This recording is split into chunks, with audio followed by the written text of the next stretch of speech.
Muy buenos días. El día de hoy, como les habíamos anticipado, el tema será los asimilables a salarios, es decir, aquellos sueldos o aquellos pagos que reciben ciertos contribuyentes, en específico personas físicas, en lo particular, como asimilables a salarios. ¿En qué nos vamos a enfocar el día de hoy? Como lo procuro hacer en todas las demás charlas, la intención no es ni aburrirlos ni entrar en tecnicismos. La intención es por lo menos entender de qué trata el tema, cuál es el objeto del estudio de este tema y de aquí poder partir también en analizarlo, ya sea si eres contador o administrador, pues en conocer todo lo que dentro de tus funciones pueden servir para la defensa del contribuyente, o bien si eres abogado y estás iniciándote en esta área o te interesa conocer más y ya eres fiscalista, puedes conocer también los criterios actuales y aplicables que se están emitiendo por parte del Tribunal Federal de Justicia Administrativa con el objeto de defender al contribuyente. Entonces, vamos a hacerlo como siempre de manera general, platicando el asunto y les tengo, además de la presentación, nos vamos a apoyar al final en una sentencia. Uno de los últimos criterios no es una sentencia nuestra. Sin embargo, hay unos criterios que nosotros ya compartimos, ya los hemos interpuesto o agregado nosotros como conceptos de nulidad en nuestras demandas. Sin embargo, esta sentencia la quisimos hacer estudio porque es muy fresca y hace el razonamiento con relación a diversas obligaciones o no que puede llegar a tener el contribuyente bajo este régimen. ¿Vale? Entonces creo que ese estudio de esa sentencia va a ser muy interesante y al final, como siempre se los he comentado, quienes quieran el material, simple y sencillamente los que están en el grupo pueden solicitarlo. Ya abrí nuevamente el chat, lo había dejado por el tema de luto de esta situación y, y ya para que lo puedan solicitar, me pueden escribir o me escriben a mi correo y les mando las presentaciones, las sentencias, todo lo que ustedes quieran, así como les he compartido, con mucho gusto. Bien. ¿Qué hacer ante el rechazo por parte del SAT? Primero que nada, y como lo hemos comentado, pues primero vamos a especificar y explicar, perdónenme el inglés, pues qué rayos con todo esto, ¿no? ¿Por qué me lo va a rechazar? ¿O por qué lo podría rechazar? Y para ello, pues hay que empezar a identificar exactamente de qué se trata este asunto. Bien. ¿Qué son? Bueno, perdón. ¿Cómo vamos a desarrollar esta dinámica de esta charla? Vamos a identificar primero qué son los pagos o sueldos asimilables a salarios. ¿Por qué no le gustan al SAT? Y por ende, ¿por qué me los rechaza? ¿Cómo? ¿Y qué podemos hacer para defendernos? Porque como yo siempre lo he dicho, el SAT es como un perro amarrado, que te muerde, sí, si te le acercas. Y si te muerde y te le acercas, pues la única razón fue bueno, ustedes ya sacarán sus conclusiones. Sin embargo, no quiere decir que sea infalible todo lo que hace el SAT. También tiene actuaciones en las cuales nos puede poner en bastantes aprietos, pero por ello es importante conocer tanto este tema como los otros para poder tener toda una documentación idónea para defendernos en su caso. Ya si hay alguien que pues, está haciendo cosas indebidas y de plano no hace lo conveniente, pues ni modo que hacer, ¿verdad? Entonces, ¿qué son los asimilables a salarios? Como sabemos siempre, como lo hemos comentado, siempre nos hemos basado en la fundamentación. Si bien no existe así específicamente como sería el régimen simplificado de confianza, régimen de enajenación de bienes, régimen de enajenación de acciones en bolsa, de los demás ingresos, lo encontramos nosotros establecido en el artículo 94, fracción 4 y fracción 5 de la Ley del Impuesto sobre la Renta, básicamente dentro del régimen de los sueldos y salarios, aquellos sueldos y salarios como cualquier trabajador habitual en México. Pero, ¿qué son o cómo podríamos nosotros definir qué son estos pagos o sueldos asimilados a salarios? Vamos a definirlos como pueden ser aquellos que, aunque no son sueldos o salarios en sí, se tratan fiscalmente de manera similar. Por ejemplo, los honorarios a los socios, las comisiones mercantiles o pagos por servicios profesionales. Ahora, una cuestión que tenemos que empezar a particularizar. Así como los sueldos que nosotros podemos llegar a recibir por producto de nuestro trabajo formal, está sujeto a retenciones del impuesto, principalmente del impuesto sobre la renta, que es este impuesto que grava nuestros ingresos. Entonces, básicamente, y como su nombre lo puede decir, es una especie de sueldo, que no es sueldo, que se parece, pero para efectos fiscales se le va a dar el tratamiento de un sueldo, ¿vale? Básicamente esto lo encontramos, ya lo comentaba, como los pagos honorarios. Muchas de las personas que a lo mejor nos acompañan o que ustedes conocen, a lo mejor ha trabajado en gobierno, por ejemplo, es uno de los más usuales, o en algunas empresas, en donde se les determina que les van a pagar por honorarios. Así, simple y sencillamente. No tienen ustedes que emitir facturas, ellos se van a encargar de las retenciones y ustedes simplemente tienen que ir a trabajar. Y vamos a hablar de algunas particularidades que si bien no pueden ser de índole fiscal, o por lo menos no para el tema del rechazo, es importante conocer respecto a las particularidades de los ingresos asimilables a salarios, porque muchas veces es una figura no solo que al fisco no le gusta para el tema de los impuestos, sino que a muchos empresarios o al propio gobierno le gusta mucho usar. ¿Para qué? Para omitir ciertas obligaciones. Y es por eso que vamos a empezar a responder las preguntas, ¿no?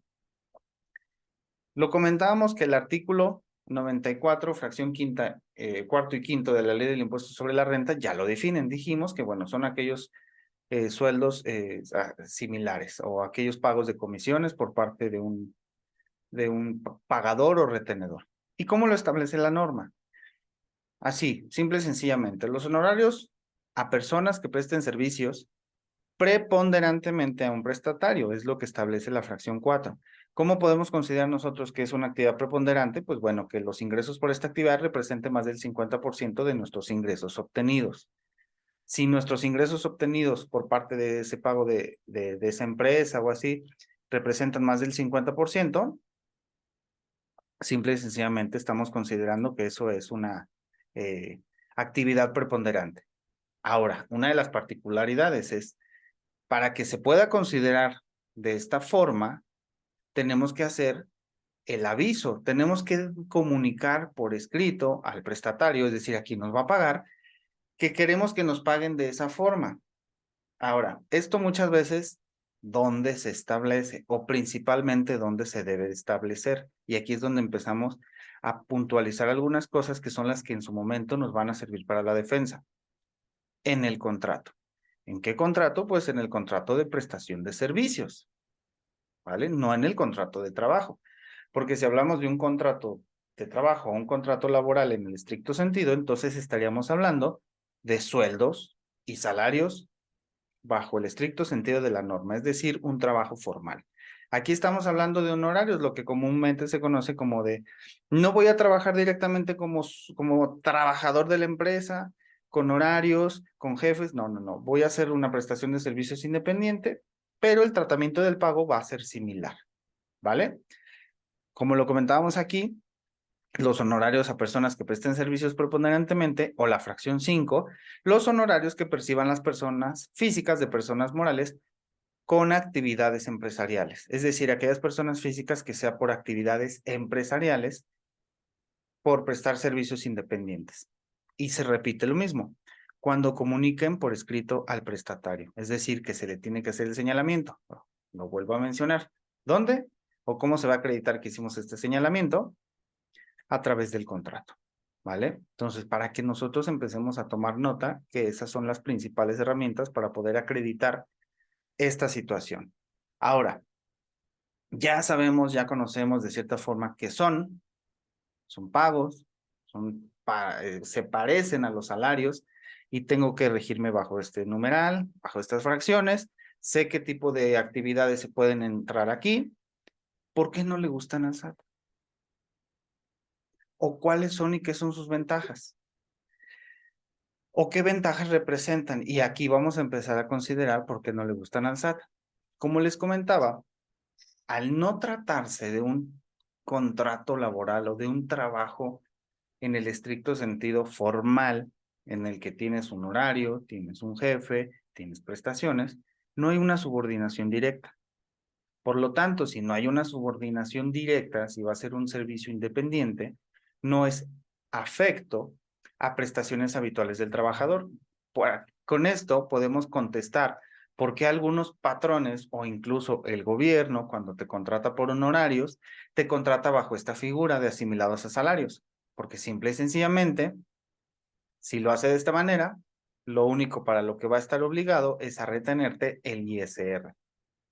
No tiene que darte de alta en el IMSS, no tiene que darte de alta en el Infonavit y de cierta forma no tienes las mismas prestaciones que un trabajador habitual. Lo cual no solo puede afectar al SAT, puede afectarnos a nosotros mismos como trabajadores. Y aquí es donde vamos a hacer un paréntesis. ¿En qué nos puede afectar que estemos como asimilados a salarios o que nos paguen por honorarios? Pues inicialmente nos podría afectar por el tema de las prestaciones, ¿no? Ya por el tema de las semanas cotizadas y todo eso, pues realmente por lo menos en lo que ocupa a mí, ya no estoy sujeto a que pueda recibir una pensión por aportaciones al Seguro Social, ¿no? O sea, simple y sencillamente las aportaciones al Seguro Social implicarían para mí la posibilidad de poder acudir al Seguro Social a que me atiendan sin tener que solventar ningún peso, ¿no? Para el Infonavit, pues bueno, esa maravillosa prestación que nos da el Estado mexicano para poder adquirir una casa en excelentes condiciones, en excelentes lugares y con intereses, tasas de intereses totalmente competitivas. De sarcasmo, ¿no? Entonces, de cierta forma en eso nos puede afectar, pero materialmente, ¿cómo nos puede afectar o cómo afecta en lo general? Pues que muchas de las veces para la índole formal, es decir, para pagarnos, a lo mejor, y a mí me llegó a pasar en alguna ocasión trabajando en gobierno, y fue el principal problema que llegué a tener con el jefe en ese momento, era que nos pagaban como asimilados a salarios. Te dicen que te van a pagar a través de esta figura, sin embargo, pues si quieren que tengas un horario, que estés todo el día de ese horario, todo el tiempo de ese horario en las instalaciones del trabajo, y aparte tengas esa subordinación. Entonces, esas actuaciones que no tienen nada que ver con la índole fiscal, básicamente constituyen en estricto sentido la formalidad de un trabajo, porque estás ante la subordinación, estás bajo un horario. Entonces, el que te paguen por asimilados a salarios, cuando realmente el tratamiento que te dan físicamente en la empresa es como un trabajador, pues te dejen un estado de indefensión a ti porque pues porque están omitiendo el pago de contribuciones. Entonces, no solo afectan al fisco, pues te afectan a ti, ¿vale? Entonces, este tipo de cuestiones, cerramos el paréntesis, hay que considerarlas de manera importante. ¿Para qué? Pues para no caer en estos supuestos. Y era una de las cuestiones que yo llegaba a tener problemas con este jefe porque me decía, es que tú tienes que cumplir el horario. Así me decía. Y yo le decía, pues no, porque yo no estoy contratado como un trabajador normal. Si estoy por asimilados a salarios, tú me encargas una actividad, yo te la entrego y ya me voy, porque tengo otras actividades que hacer. Pero pues ustedes saben que muchas veces en gobierno o en algunos trabajos lo que quieren pues es que estés ahí, aunque estés haciendo horas nalga, simple y sencillamente pues por cuestiones del pensamiento, ¿no? Entonces, concluyendo, como lo comentábamos, pues el estar en este régimen de asimilados a salarios o en esta figura implica menores obligaciones para el contribuyente, ya sea para el que los está recibiendo y, por ejemplo, para el patrón en su caso, pues también menores obligaciones, porque como les digo, no tienen que hacer el pago de contribuciones patronales para el IMSS y para el Infonavit y tampoco hacerte el pago de algunas prestaciones, ¿vale? Por eso nosotros empezamos o vamos a empezar a dilucidar por qué el SAT te las va a querer rechazar, ¿vale? Entonces, ¿por qué no le gustan al SAT? Contestando esa pregunta. Inicialmente, porque no se recaudan las mismas contribuciones que a un empleado común. Lo acabamos de comentar. Si estás bajo el régimen de sueldos y salarios, el patrón te va a retener lo correspondiente a ISR y también el patrón tiene que hacer el pago de las contribuciones al IMSS y al Infonavit por cuotas obrero-patronales. Pero si tú estás en asimilados a salarios, lo único que tiene que hacer el patrón es retenerte el ISR y nada más. O bien, por otro lado, la diferencia con un prestador de servicios independientes, como podría ser su servidor, una persona con actividad empresarial, pues nosotros, como ustedes lo saben, quienes son contadores y quienes no estén muy familiarizados con esto, depende del régimen también, es el impuesto que vamos a pagar. Por lo menos en los impuestos federales están el ISR, que afecta a nuestros ingresos por las actividades económicas, el IVA, que afecta el consumo, y el IEPS, que también indirectamente afecta el consumo, pero de ciertos productos, como las gasolinas, las bebidas alcohólicas, las bebidas con alto contenido calórico, como las chatarras, etcétera, etcétera. Entonces, si yo soy un asalariado, me tienen que retener ISR y las cuotas obrero-patronales se tienen que pagar. Si estoy por asimilados a salarios, solo me tienen que retener ISR. Si yo estuviera como persona física con actividad empresarial, yo tengo que pagar el ISR y tengo que pagar el IVA por las actividades que yo haga afectas al IVA, ya sean prestaciones de servicios, enajenación de bienes o el otorgamiento o de uso o goce de algunos bienes muebles o inmuebles, ¿vale? Entonces, por eso no le gusta al SAT, por eso los rechaza, por eso no le parece esta figura.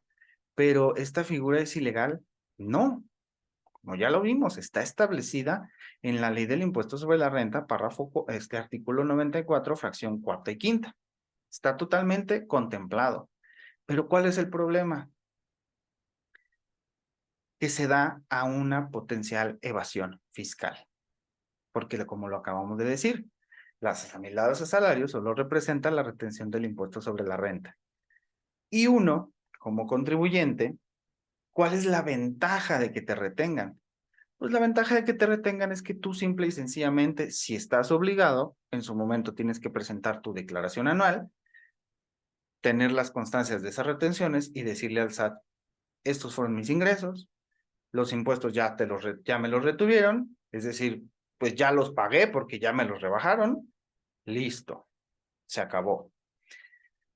Y pues en este tipo de situaciones, pues obviamente hay contribuyentes que tratan de clasificar estos ingresos a similares a salarios para no pagar impuestos o pagar menos impuestos. ¿Por qué me refiero a no pagar impuestos? Porque si una persona es una persona física con actividad empresarial bajo el régimen general, lo comento, tiene que pagar ISR y tiene que pagar IVA.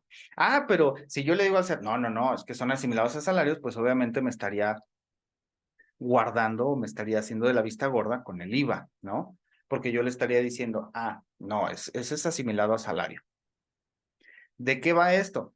Pues sabemos que los impuestos son autodeterminables y nosotros al final del día le vamos a decir al SAT cuánto es lo que ganamos o conforme a los registros que en la plataforma tiene.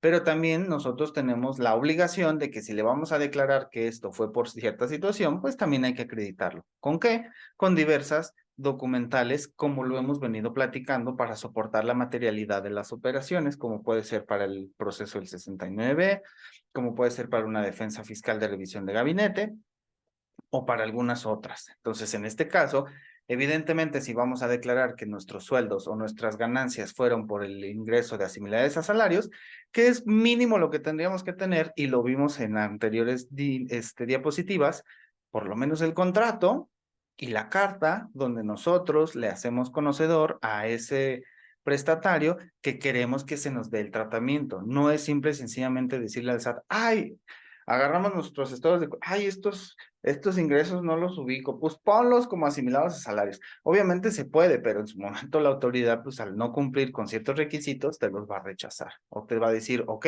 tú lo quieres declarar así, apórtame estas documentales, porque como lo vemos, se presta a la evasión fiscal, ¿vale? ¿Cómo y por qué los rechaza?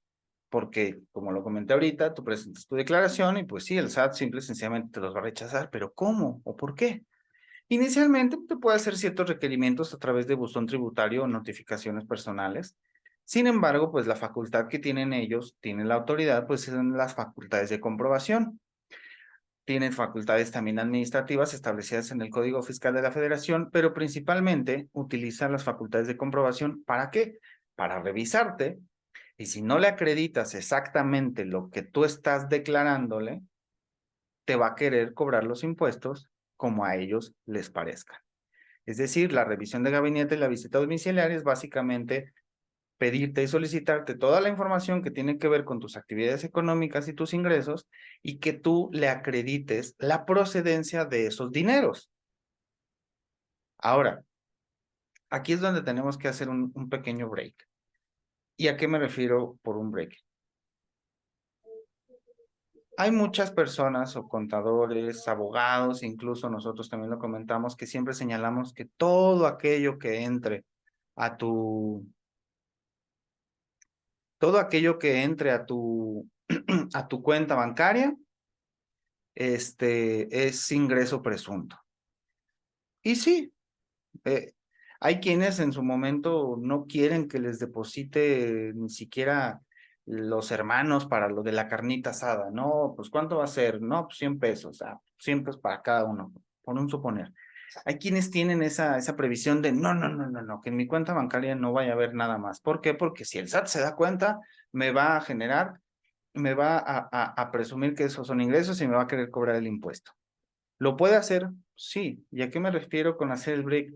Relajarnos un poco. Tampoco es como que lo vaya a hacer con todos o por cantidades ínfimas como, y no es por menospreciar, pero bueno, por los 500, 600 pesos que te depositaron 5 o 6 personas, de a 100 pesos cada una, evidentemente el SAT no va a emitir o no va a iniciar una revisión de gabinete para que le expliques por qué te depositaron 100 pesos tus hermanos por un concepto que dice carnita asada. Entonces hay que relajarnos también un poco. Sabemos, y esto puede parecer mal informar o puede parecer que estoy dando malos consejos, y no, simple y sencillamente es una cuestión de sí hay que tener cuidado, hay que cumplir con nuestras obligaciones, hay que tener todas nuestras documentales, pero también hay que relajarnos un poco. Si el SAT llega a ver algo y nos requiere, se lo cumplimos y listo. Y si no, pues pagamos el impuesto y listo. Tampoco es como que nos vayan a meter a la cárcel por 100 pesos, ¿vale?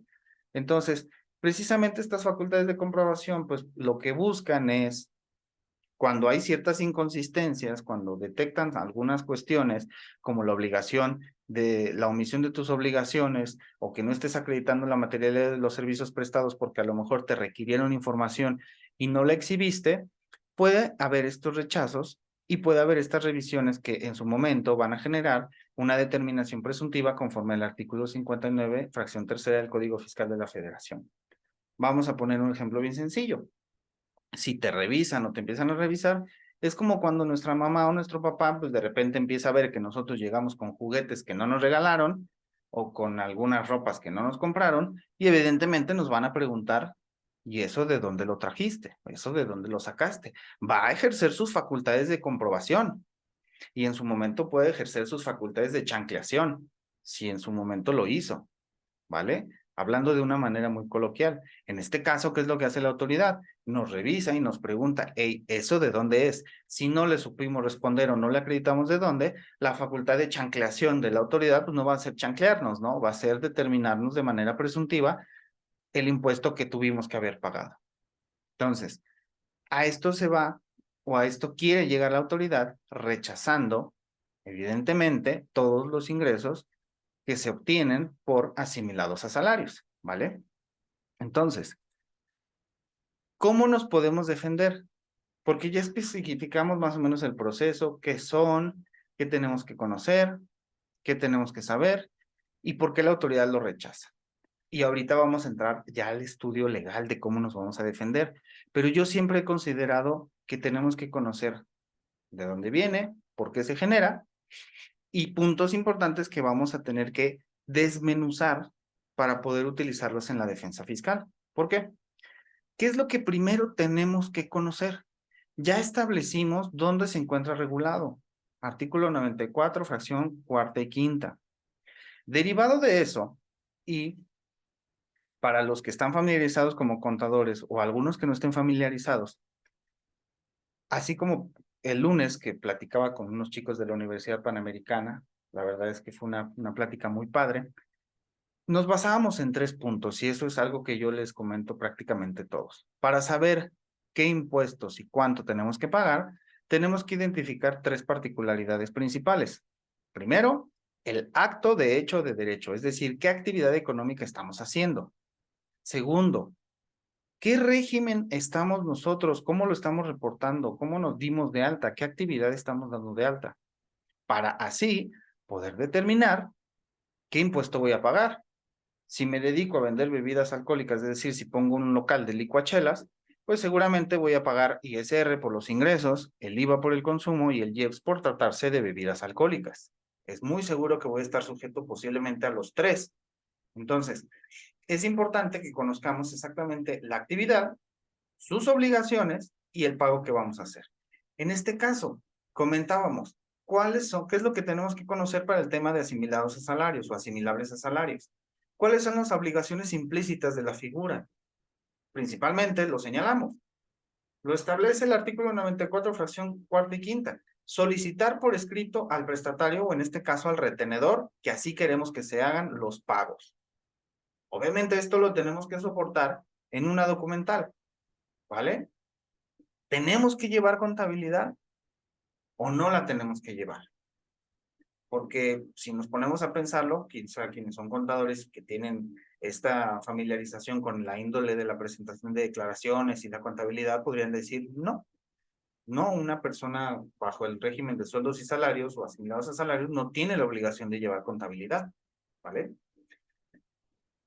¿Tienen que presentar declaración anual? Bueno, depende.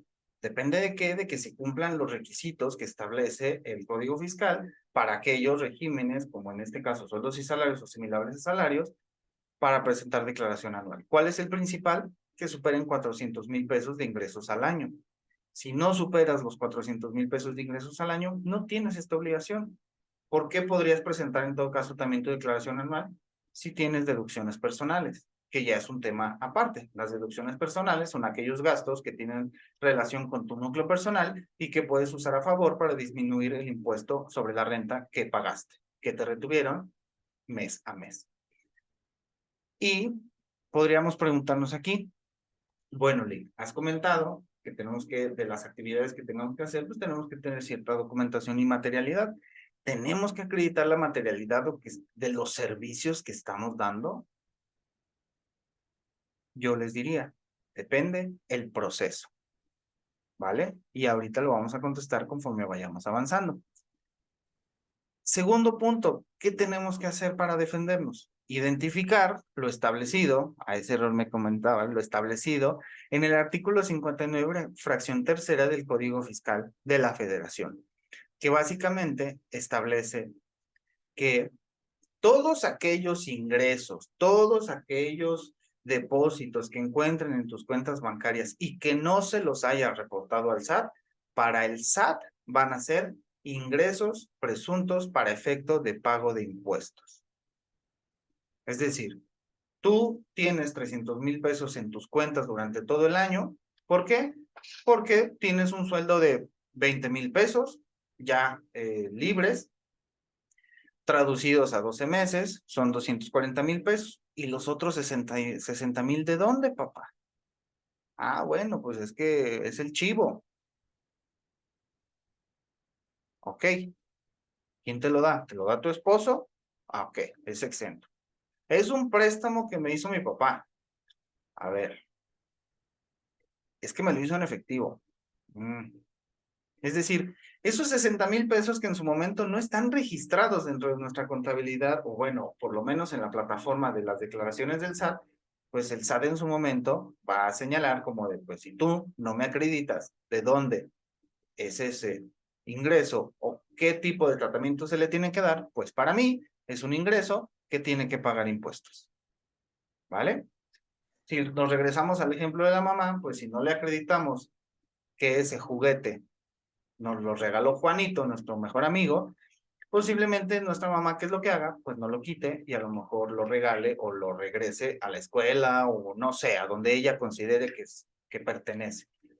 ¿Qué significa? Que en este caso, pues lo vamos a perder. En el caso del fisco o en el caso de los impuestos, pues significa que vamos a tener que pagar algo, ¿vale?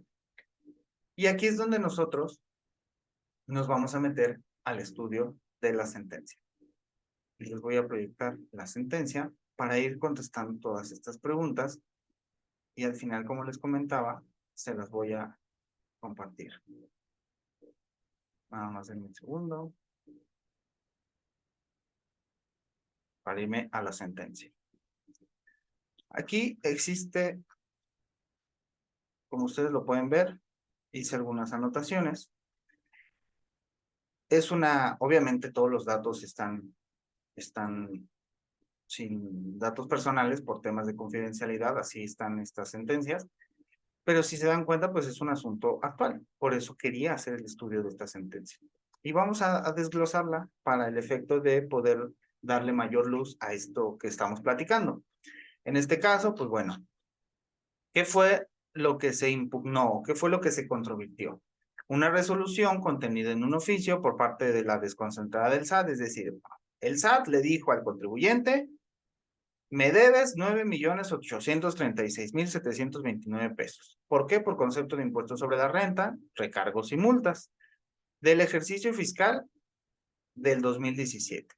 Esto es bien importante que nosotros lo tengamos presente. ¿Por qué? Porque por lo menos en el tema fiscal, cuando nosotros hagamos una defensa y cuando nosotros le contestemos al SAT lo que le queremos contestar o lo que nos está pidiendo, tenemos que apegarnos, por lo menos, a la ley vigente en el momento de causación del impuesto. Es decir, tenemos que verificar en este caso, o qué es lo que se verificó, si nos están revisando el ejercicio 2017, nos tenemos que basar en que todo lo que nos determine o todo lo que nosotros nos defendamos tenga relación a las normas vigentes con relación a este ejercicio.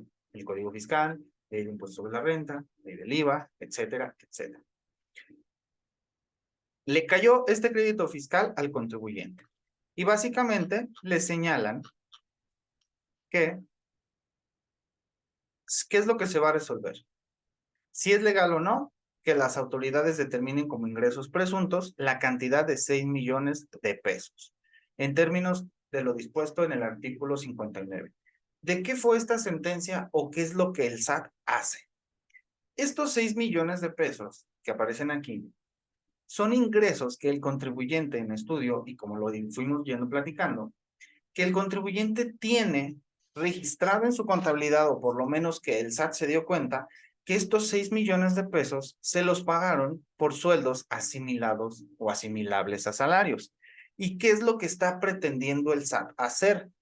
Pues el SAT simplemente le dijo, desde la facultad de comprobación y en recurso de revocación, le dijo: no te creo que esos ingresos sean por asimilables a salarios. No te creo, a mí me estás queriendo ver la cara de güey. Esos ingresos para mí serán catalogados o recatalogados como de los demás ingresos por los cuales me tienes que pagar el impuesto. Hagamos un paréntesis y pensaremos nosotros. Bueno, si son asimilables a salarios, como yo los reporté, vamos a suponer que yo soy el contribuyente. Si esos ingresos son para mí asimilables a salarios, ¿qué le importa al SAT si son de los demás ingresos o régimen general o asimilables a salarios? Al final el impuesto ya se pagó, ¿no? Porque si esos 6 millones le pagaron a esta persona, o estos 6 millones me los pagaron a mí, se supone que ya me hicieron la retención del impuesto. Pero entonces, ¿por qué el SAT me está jodiendo? Supongamos que me los quiere catalogar como ingresos presuntos para la actividad de régimen general. Pues me va a decir, pues es que esos ingresos no eran para retención. Entonces, esas retenciones que te hicieron a ti no era la forma correcta. El impuesto me lo tienes que pagar tú. Entonces, si la autoridad cataloga esos 6 millones de pesos como una actividad empresarial o del régimen general a mi persona, desclasificándolos de asimilados a salarios, la base gravable van a ser 6 millones de pesos.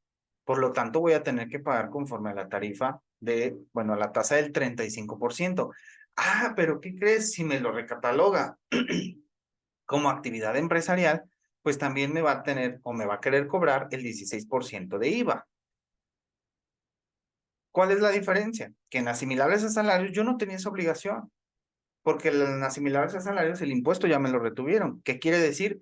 Que el ingreso bruto eran a lo mejor, no sé, 6,500,000, me hacen 1,500,000 de retención, estoy echando números al aire, 7,500,000 de ingreso bruto, me retienen 1,500,000 y por eso me quedaron 6 millones. Pero imagínense que esos 6 millones que ya me pagaron y que fueron por asimilables a salarios, a la autoridad de repente dice, no, no, no, no, no, no, no, esos no eran asimilables a salarios. ¿Por qué? Porque no quiero. Y de esos 6 me pagas impuestos. O sea, voy a tener que volver a pagar el impuesto y si lo cataloga como ingresos presuntos en una actividad del régimen general, pues también voy a tener que pagar IVA.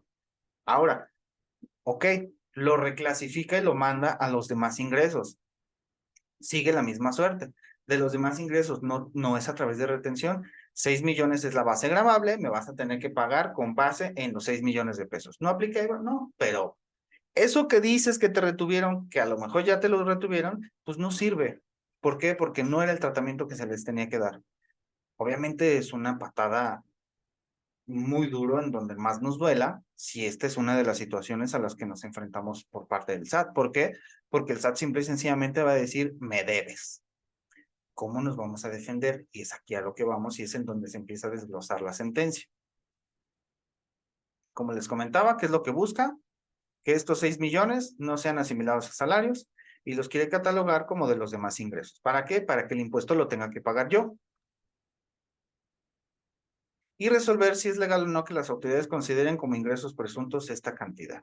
Ahora, por lo menos en esta situación y respondiendo a algunas de las preguntas que íbamos desarrollando por parte de la charla, es, ok, tenemos que conocer las obligaciones que el régimen nos implica. Y una de las principales razones, o el 99% de las principales razones por las cuales el SAT te va a rechazar el pago por asimilables a salarios, se debe a un tema de materialidad. ¿Qué quiere decir?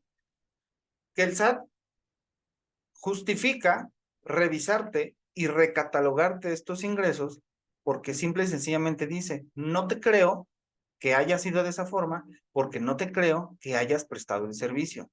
¿Cuál servicio? Pues el servicio personal. Vamos a suponer, yo como abogado a lo mejor no voy a hacer ni siquiera una demanda, no voy a hacer un contrato, voy a hacer un compliance en una empresa que es básicamente el 99% de actividades intelectuales. ¿Por qué? Porque todo se basa en conocimientos y experiencia que uno ha adquirido y a lo mejor lo plasmas en un manual que van a ser unos entregables de 10 páginas y todo lo demás pues es temas de capacitación, etcétera, etcétera. Entonces, realmente es difícil evidenciar pues que estuviste trabajando en eso, ¿no? Porque tendrían que hacerte una tomografía y que esa tomografía lo haga un perito en neurología y, o sea, ven a lo que voy. De cierta forma la autoridad lo que dice es que no te creo porque siento que me estás evadiendo impuestos a través de una figura que te conviene y que para mí es difícil acreditar.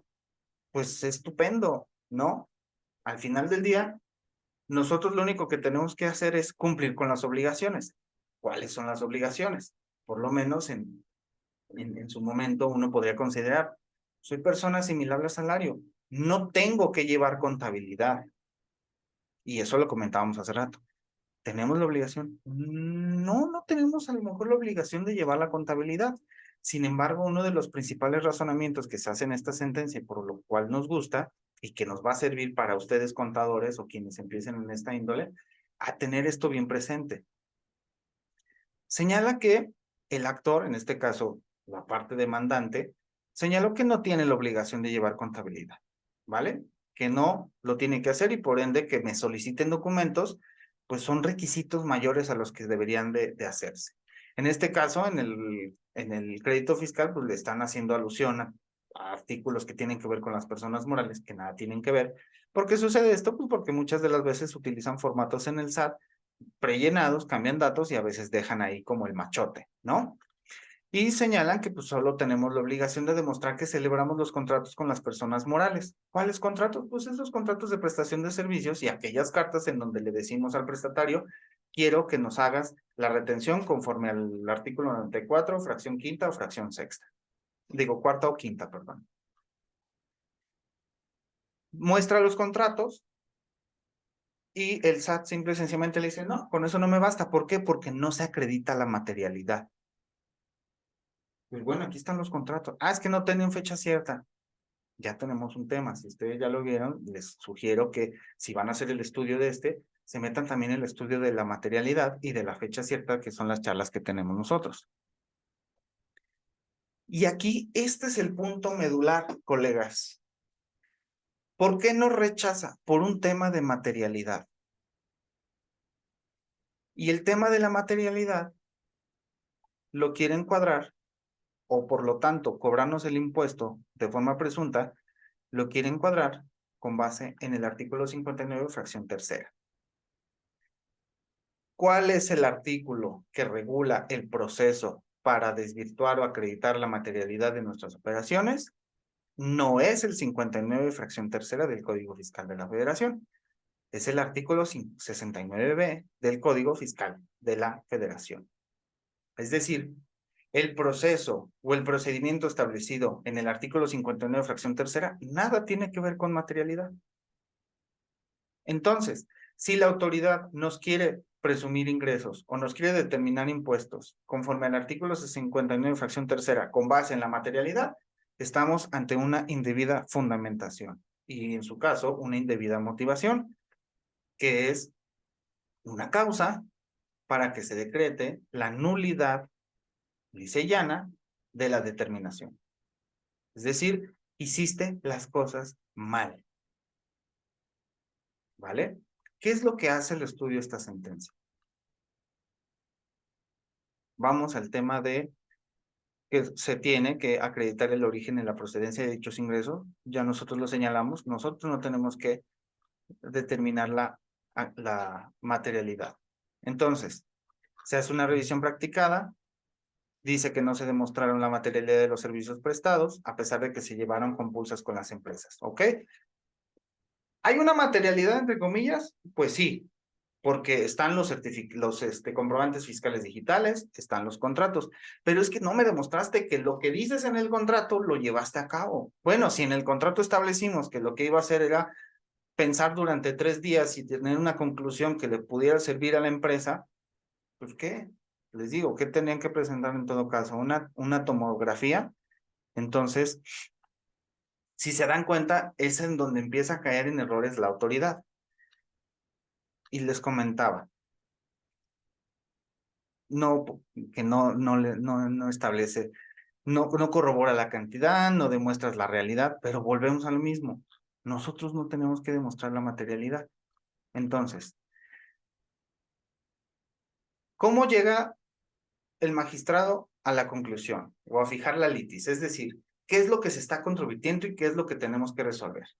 Resolver si es legal o no que las autoridades determinen como ingresos presuntos las cantidades tales conforme al artículo 59, fracción tercera del Código.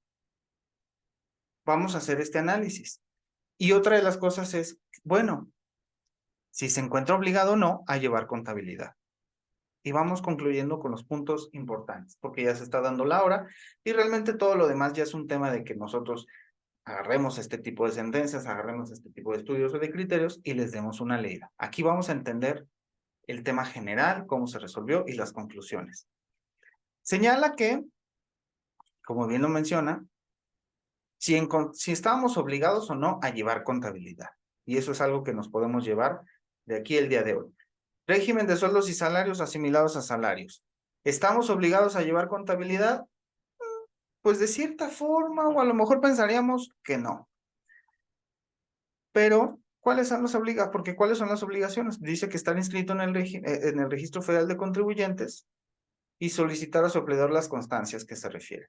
Son básicamente las obligaciones que impone el artículo 98 de la ley, por lo menos en el ejercicio fiscal 2017. Sin temor a equivocarme, sigue estableciendo lo mismo. Pero, y es lo que hace el razonamiento de la autoridad. Dice que el 98 proporciona a las personas que hagan los pagos los datos necesarios, esos los conocemos, solicitar las constancias, las retenciones, es decir, aquellos comprobantes donde se acredite las retenciones que nos hicieron, y presentar las declaraciones anuales. Esas son las obligaciones de estos regímenes. ¿Cuándo los tenemos que presentar? Cuando los ingresos superen los 400, cuando se hubiera comunicado por escrito al retenedor que se presentara. Ahí están los requisitos, pero no habla de la contabilidad. No tenemos que llevar la contabilidad. Sin embargo, el artículo 30 establece, segundo párrafo, las personas que no están obligadas a llevar contabilidad deberán conservar, y esto es el punto medular, en su domicilio, a disposición de las autoridades, toda documentación relacionada con el cumplimiento de las disposiciones fiscales. No tengo la obligación de llevar contabilidad, pero sí tengo la obligación de conservar la documentación relacionada. ¿A qué? ¿Qué es lo que se está convirtiendo aquí? Ingresos asimilables a salarios. ¿Qué tengo que conservar? Todo aquello relacionado a los ingresos asimilables a salarios. ¿Cómo qué? Como los contratos.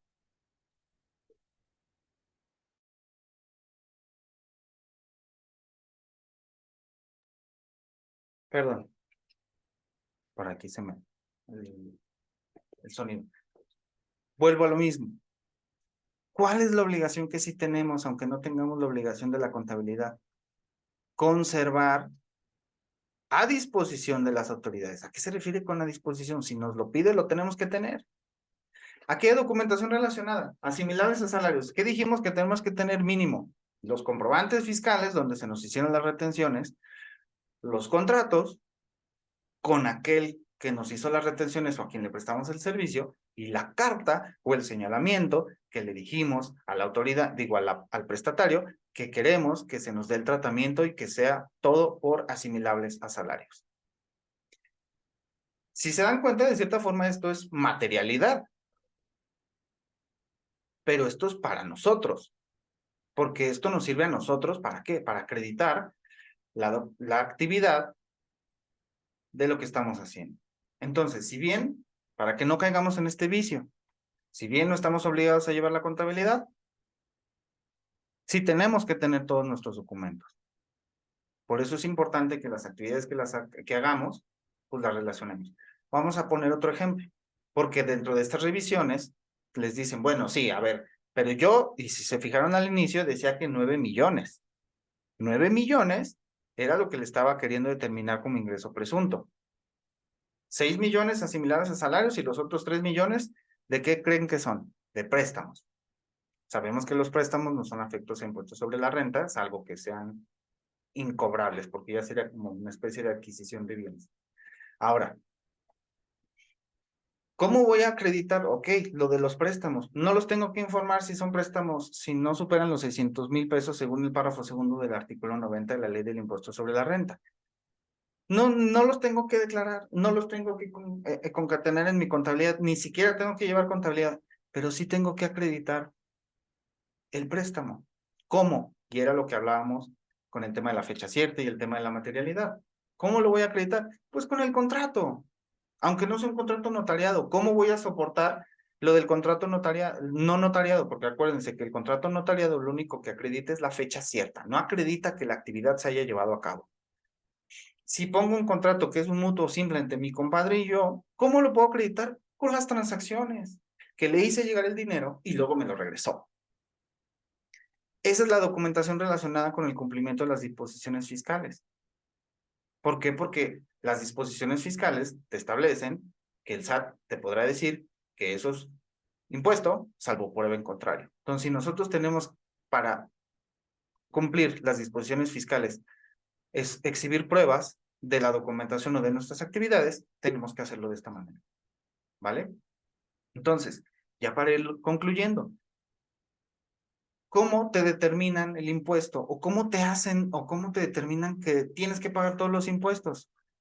Con base en el artículo 59, fracción tercera, que aquí es donde hace el desglose. Y aquí concluye el magistrado. Si se encuentra obligado a conservar toda la documentación e información. Hay que tenerla a la mano. 2. De acuerdo con los argumentos planteados por la parte actora, resolver si el artículo 59, fracción tercera del Código Fiscal es vigente para el ejercicio fiscal 2017. Si establece o no como supuesto para la procedencia y la determinación presuntiva de ingresos y valor de actos o actividades respecto a los depósitos, la falta de materialidad de las operaciones que dieron origen a dichos depósitos. ¿Qué les comentaba yo en la diapositiva que les estaba presentando? Hay que conocer qué establece el artículo en el cual se están basando ellos. Por eso muchas veces en las auditorías o bueno, en las revisiones de gabinete o en las visitas domiciliarias, nosotros siempre sugerimos al contribuyente Solo exhibe lo que te están pidiendo, no más, no menos, y conforme te lo están pidiendo y con base en lo que te lo están pidiendo. No flanderseemos. ¿Por qué? Porque después nos puede llevar a cosas que no tenemos que estar señalando y al rato vamos a dar pie a que nos pidan más cosas. ¿Qué establece el artículo 59, fracción tercera? Esto, bueno, sería conveniente que ya lo puedan hacer ustedes el análisis por su cuenta. Lo podemos hacer aquí, pero nos va a llevar algo de tiempo. Entonces, realmente aquí lo importante es cómo se logró la nulidad y qué es en lo que nosotros siempre nos basamos para este tema. El artículo 59 establece que para la comprobación de los ingresos, del valor de los actos, actividades o activos por los que se deban de pagar contribuciones, así como de la actualización de la hipótesis para la aplicación, las autoridades fiscales van a presumir, es decir, como no me dices de dónde viene, pues para mí es ingreso, y se fregó. Es decir, esos 400,000 pesos que dices que son préstamo, pero no me aportas las pruebas, pues para mí es un ingreso que debió de pagar impuestos. Y si no presenta las pruebas, pues evidentemente pues, no voy a poder desvirtuarlo. ¿Qué señala la fracción tercera? Que los depósitos en la cuenta bancaria del contribuyente no correspondan a registros de su contabilidad.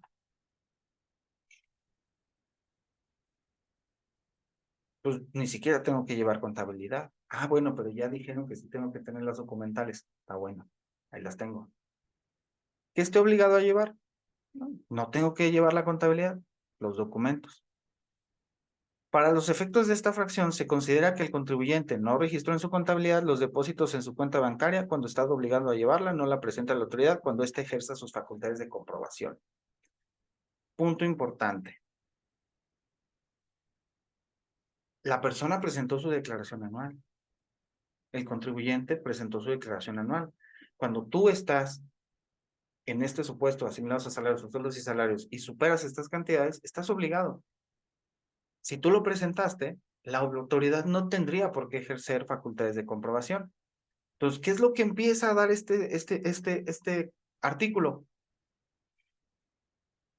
Que si te revisan y tú no lo registraste en tu contabilidad, aún estado obligado a llevarlo, cuando ejerce las facultades de comprobación la autoridad, si se da cuenta, te va a cobrar.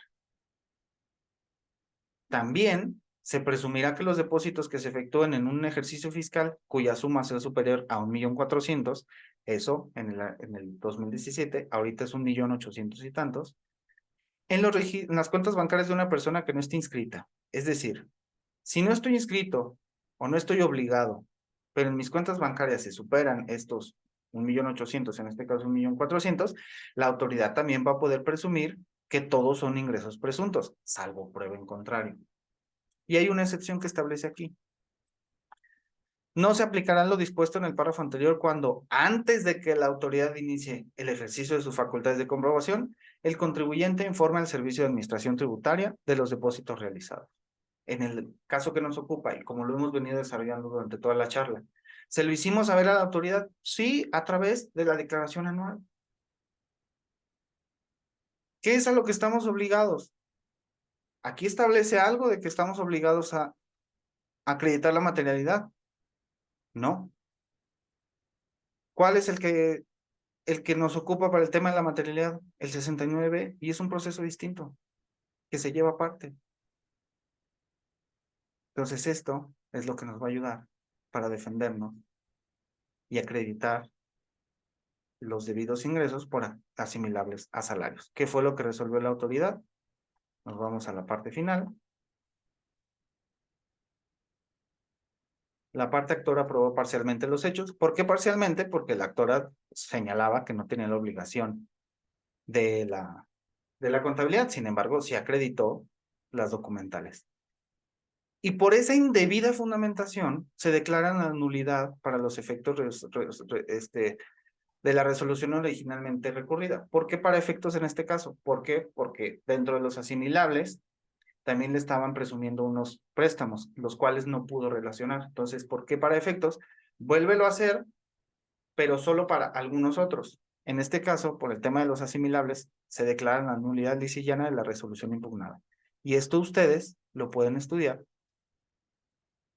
aquí en los resultados. Pero básicamente aquí establece que todo fue por indebida fundamentación. ¿Por qué indebida fundamentación? Porque la autoridad quiso presumir los ingresos con base en el 59 fracción tercera, alegando la no materialidad de las operaciones. Nada tiene que ver una cosa con la otra. Yo les sugeriría que les voy a mandar esta sentencia quien la quiera, la subo al grupo. Yo les sugeriría que lo vayamos estudiando, pero básicamente eso es lo que nos va a servir a nosotros para acreditar el debido cumplimiento de las obligaciones. Un resumen rápido. ¿Qué tenemos que tener? Los contratos. La declaración unilateral de que nos hagan los pagos conforme a lo que establece el 94 fracción quinta o cuarta, tener los comprobantes fiscales digitales, hacer la declaración anual y listo. Ah, es que la empresa que te retuvo no me pagó los impuestos. No es mi bronca. Es que la empresa que te pagó es un EFOS. Ajá, es un proceso distinto. Es que lo publicamos en la lista negra y no lo desvirtuaste. Es optativo. Si yo como contribuyente me doy cuenta que uno de las personas con los que estoy teniendo actividades lo declaran EFOS, puedo acercarme a la autoridad dentro del término establecido en el 69 para desvirtuar y decir, no, a ver, tú lo tienes en la lista negra, pero yo sí llevé a cabo la materialidad de las operaciones.